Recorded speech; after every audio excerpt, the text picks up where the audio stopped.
Dr. Jaffe, these days there are various cranial electrical stimulation devices. One of them, for example, called the Alpha Stim device. They all talk about, targeting the vagus nerve, and that stimulation or sedation of this would be helpful. And there are quite a few of these on the market in the marketplace. So, what would be the benefits of such a device, or maybe the potential risks? What are your opinions? Well, these devices have been around for decades. They've been studied since the 1970s. I remember doing studies with Olga Worrell, where she quite surprised the scientists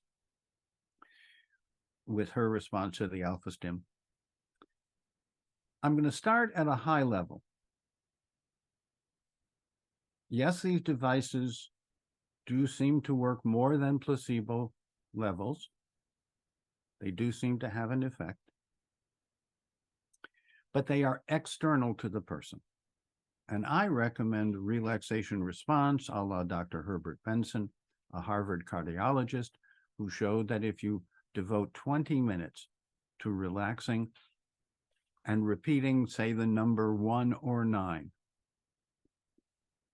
and breathing abdominally the way a baby breathes, breathing deeply and slowly, and just letting stress fall away for 20 minutes twice a day. And I recommend you think about a green dichromatic light because it sends signals directly from your retina to your pineal gland to send signals to the pituitary to tune up the body.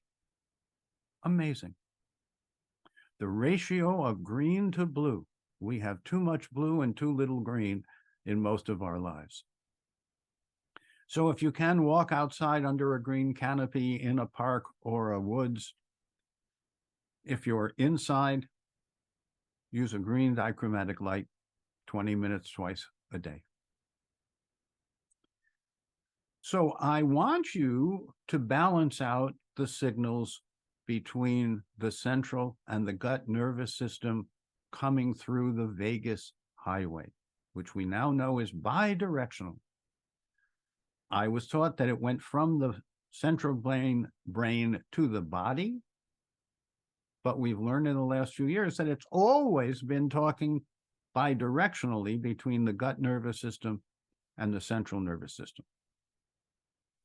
So there are at least two, maybe a third, a cardiorespiratory nervous system. The Tibetans have that one, the TCM Chinese have that. Kampo medicine, Japanese have that. In the West, we're not so sure yet. So my suggestion is achieve the benefits using a relaxation response, a meditation, a mindfulness, maybe a prayer. I've been at it for almost half a century. I started in 1972 as a skeptic. I went to debunk, and I found an experience that surprised, intrigued, and became very functional, very useful for me. It helps you keep poise and ease. It helps you keep your equilibrium. So however you do it is fine. The external devices do have a small risk,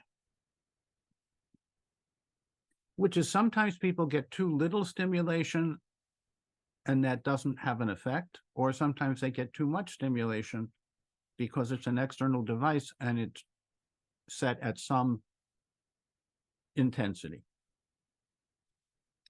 So I don't tend to use these devices. I tend to use biology, physiology, before pharmacology and devices. And that's worked out pretty well for our Nature's Pharmacy, Nature's Alkaline Way. And drrussellJaffe.com has more details if you would like.